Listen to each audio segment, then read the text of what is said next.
Halo teman-teman, perkenalkan nama saya Judi Tirta dan Simamura. Di sini saya akan menjelaskan tentang project atau pekerjaan luar saya tentang konfigurasi Ubuntu. Nah, di sini kita pertama-tama menjelaskan tentang atau saya akan memperkenalkan hasil project Laravel saya, yaitu sistem cuti online. Coba dia ajukan cuti. Di sini ada terletak nama karyawan, terus jenis cutinya apa, tanggal mulainya kapan, tanggal selesainya kapan, terus lama cutinya, terus alasan cuti, terus jika sudah dapat mengajukan cuti di sini.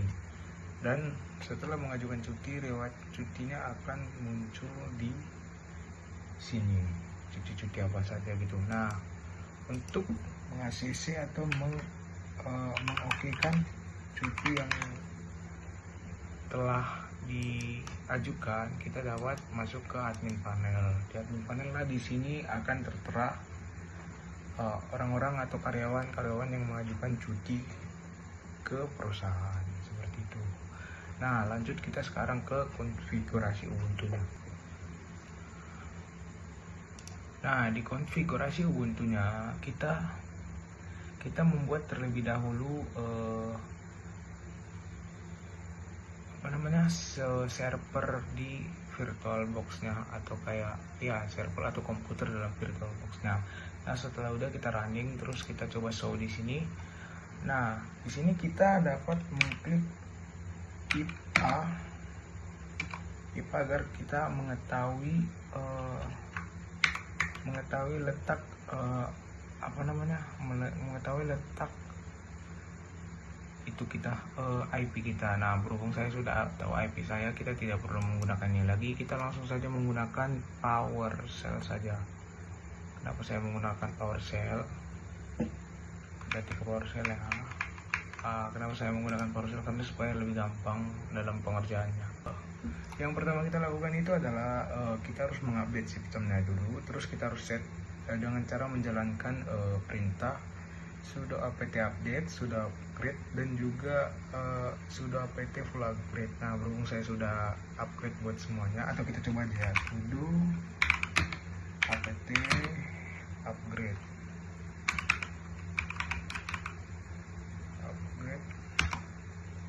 Nah, kita sini masukkan password. Jadi bakal mengupdate sendiri seperti ini. Terus dia working. Ini kita tunggu dulu sampai selesai. Nah, setelah kita sudah mengupdate-nya, maka kita sekarang akan melakukan penginstalan sudo. Kita akan melakukan penginstalan dengan menjalankan perintah sudo. Abaikan saja error yang ada di atas ya. Sudo apt install.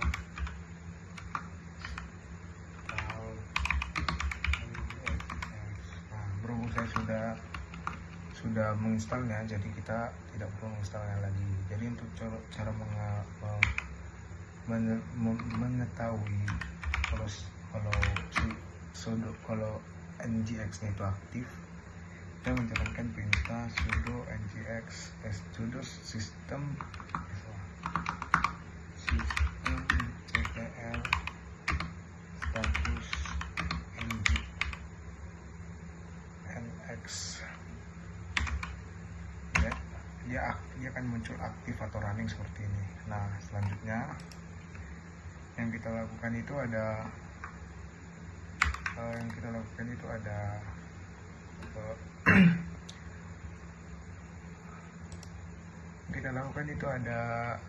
penginstalan install PHP. Jadi dia tuh kita menggunakan MariaDB dengan cara menjalankan perintah sudo apt install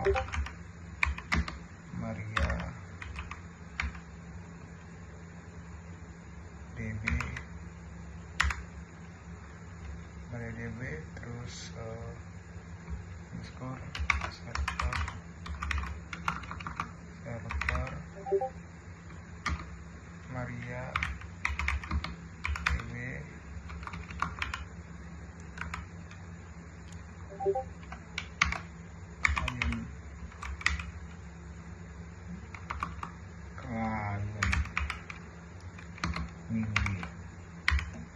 saya sudah, jadi kita tidak perlu menjalankan perintah ini lagi. Nah, setelah itu kita harus menginstal komposernya juga dengan cara menjalankan sudo install komposer minja juga, terus install git dengan cara menjalankan sudo apt install ngis, terus kita harus install disknya, terus firewall-nya. Nah, untuk mengetahui bahwa ngis NGX kita itu berhasil dan benar terhadap proyek kita harus mengetahui dulu IP kita berapa. Kita dengan menjalankan if a. Nah, kita akan mencoba memakai IP yang ini. Nah, dengan cara kita copy, terus kita menuju ke browser, terus kita masukkan IP kita, dan akan muncul project Laravel. Nah, selanjutnya untuk kita akan menggunakan kita akan mengkonfigurasikan PHP admin-nya. Kita juga bisa dapat munculkan PHP admin di sini seperti ini. PHP admin. Nah, di sini kita muncul PHP admin, dan di sini kita akan memberikan password, root, dan juga passwordnya. Nah, dia akan masuk seperti ini. Nah,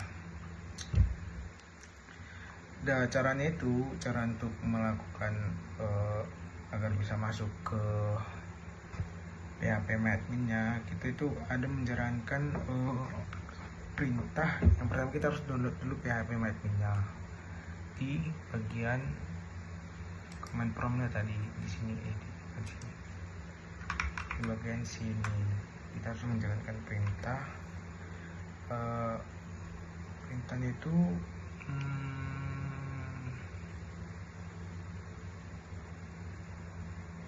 ini perintahnya itu sudah apt install PHP admin mini, maka kita akan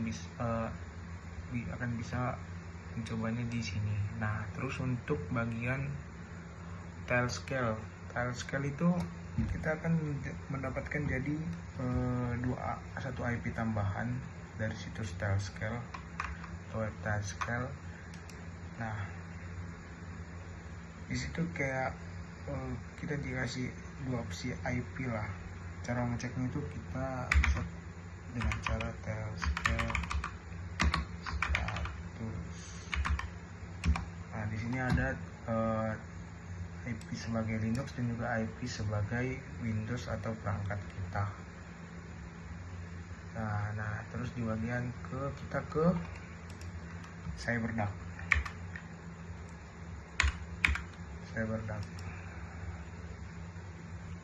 Cara menkonekkannya itu ke CyberDuck, kita di sini ada point connection, terus masukkan IP kita, terus ini kita ubah ke bagian ini SFT.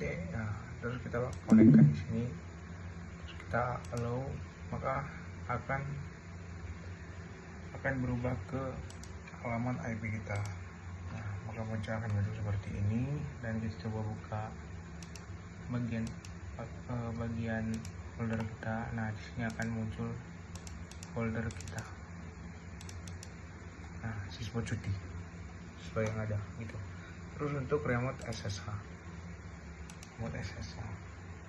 kita pertama buka ke VS Code, terus kita close aja ini close folder.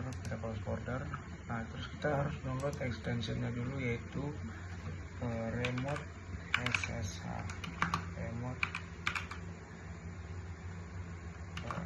Nah, ini remote SSH. Kita harus download extensionnya ini dulu. Nah, setelah kita sudah download extensionnya, cara kita memakainya di sini, kita ada di sini. Nah, berhubung saya sudah menggunakan remote SSH, akan muncul di sini. Ini sudah akan muncul di sini, maka kita akan bisa memodifikasi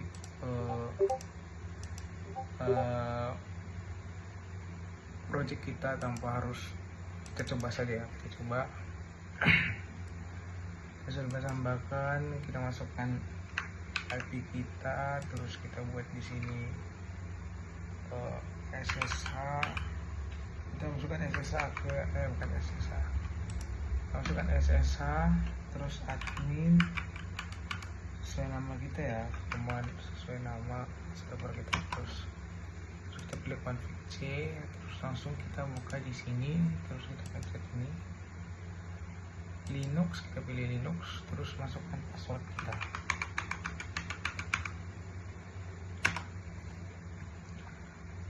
Kita tunggu sebentar.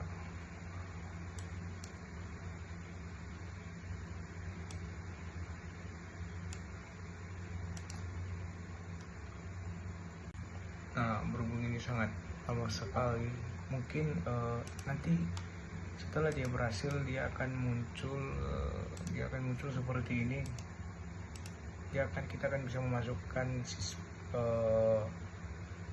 siswa cuti kita di bagian sini. Jadi kita bisa di sini akan muncul project kita atau codingan project kita, dan kita bisa menggantinya di bagian sini. Sekian dari presentasi saya. Jika banyak kekurangan ataupun kesalahan, mohon dimaklumi. Saya ucapkan terima kasih.